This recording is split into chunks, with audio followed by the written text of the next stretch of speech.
This is a guest essay by Nahum Kaplan, a longtime journalist and commentator who writes the newsletter Moral Clarity.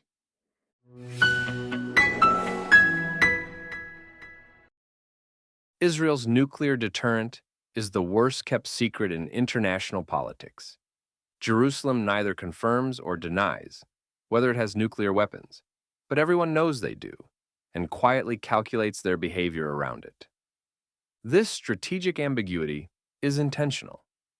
Israel's nuclear capability was never intended to be a bargaining chip, a diplomatic talking point, or a symbol of national virility. It was designed as a silent insurance policy against catastrophic scenarios in which conventional restraint, international guarantees, and moral appeals had failed. Jerusalem's nuclear arsenal make clear that never again is not a plea to others, but a statement of intent. Far from being a relic of paranoia or a vestige of Cold War excess, Israel's nuclear weapons are as relevant as ever for a small, exposed state born into existential war, surrounded by enemies who have repeatedly promised its annihilation, and occasionally tried to deliver on that promise. Israel's bomb was, and still is always about survival. Israel's nuclear doctrine was born from a fact that Israel is a small state with almost no strategic depth. Israel's smallness is something that much of the world still fails to grasp. It does not have oceans or the option of losing a war and regrouping. A single decisive defeat would not mean occupation or regime change, but extinction. This reality was obvious to the modern state of Israel's founding generation. The country's first prime minister, David Ben-Gurion, understood that conventional deterrence alone was insufficient in a region where mass armies, ideological hatred, religious fanaticism, and demographic asymmetry converged around Israel. Israel faced adversaries who did not want land or leverage, but to erase the Jewish state and its people. This matters. Deterrence against conquest is one thing. Deterrence against annihilation is another. Thus, from the 1950s onward, Israel pursued a nuclear option as an insurance policy against the worst imaginable scenario, a coordinated Arab victory that would overwhelm Israeli defenses and leave no path to survival. Israel quietly partnered with France, then fighting Islamist and anti-colonialist insurgencies in Algeria, and sympathetic to Israel's strategic predicament, to construct a nuclear reactor at Dimona in the Negev desert. Officially described as a textile plant, Dimona produces plutonium. There were no tests, no announcements, and no doctrinal manifestos. The program advanced under layers of secrecy, compartmentalization, and civilian oversight. When Washington eventually discovered Dimona, Jerusalem did not deny its existence, but it did refuse to sign the treaty on the non-proliferation of nuclear weapons. It refused not out of contempt for arms control, but because it could not outsource its survival to international regimes that had just failed the Jewish people on an unprecedented scale. The bomb was not meant to be used. It was meant to be known, quietly. Israel's policy of nuclear opacity, often described with the evasive phrase, "We will not be the first to introduce nuclear weapons into the Middle East," is among the most carefully constructed doctrines in modern statecraft. It allows Israel to reap the benefits of deterrence without triggering the costs of open declaration. No tests, parades, threats, or speeches about sacred missions or civilizational destiny. Just silence. This ambiguity deters existential attack by adversaries who cannot be certain how far Israel would go if cornered. It also reassures allies who prefer not to confront uncomfortable realities. It avoids provoking formal nuclear arms races or international sanctions regimes that might have followed an explicit declaration. Most importantly, it keeps the bomb out of domestic politics. While some far-right Israeli politicians make stupid comments from time to time, Israel is generally very disciplined about not mythologizing its nuclear capability. It is not a nationalist fetish or symbol of pride. It is a last resort and treated with the seriousness and restraint such a weapon demands. Contrast this with regimes that announce their nuclear ambitions precisely because they crave status, legitimacy, and intimidation capacity. There was one moment, just one, when Israel's nuclear deterrent moved from abstraction to terrifying proximity. It came in October 1973. That year on Yom Kippur, the holiest day in the Jewish calendar, Egyptian and Syrian forces launched a coordinated surprise attack designed to break Israel. The timing was deliberate, the scale unprecedented, and the intent was unmistakable. This was not another round of border skirmishes, but an attempt by force to reverse Israel's victory in the 1948 First Arab-Israeli War. In the Yom Kippur War's opening days, Israel reeled.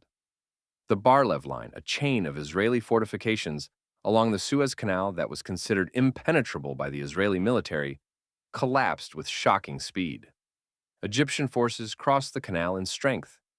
Syrian armor surged across the Golan Heights in Israel's north and came dangerously close to the Galilee. Israeli aircraft were lost at rates not seen before or since.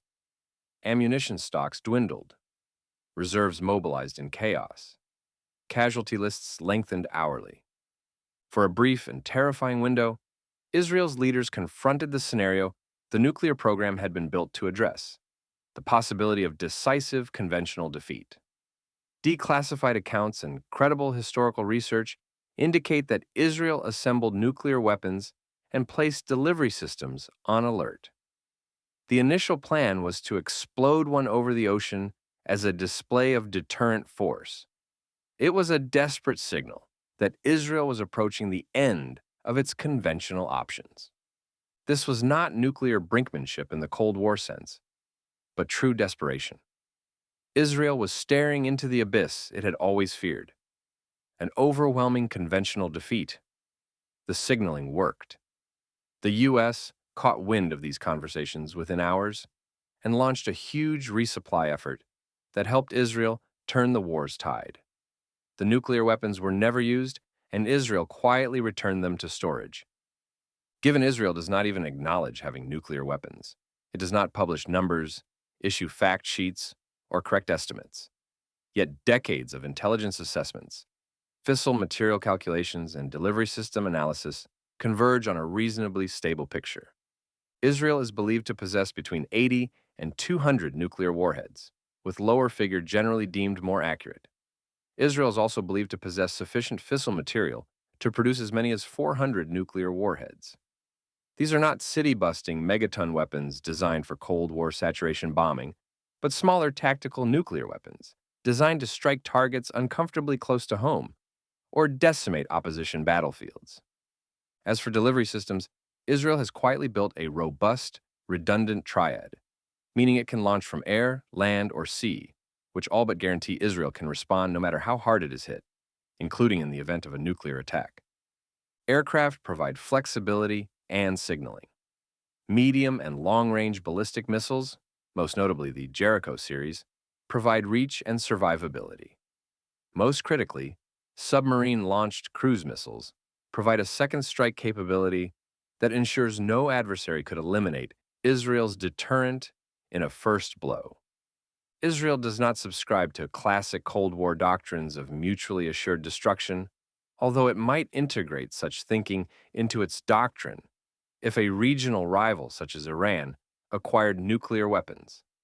The Jewish state does not seek parity with other powers. Its nuclear posture is fundamentally asymmetric, which is why it works so hard to prevent its enemies from attaining nuclear weapons, with attacks on countries such as Iraq in 1981 and, more recently, Iran. The doctrine is simple.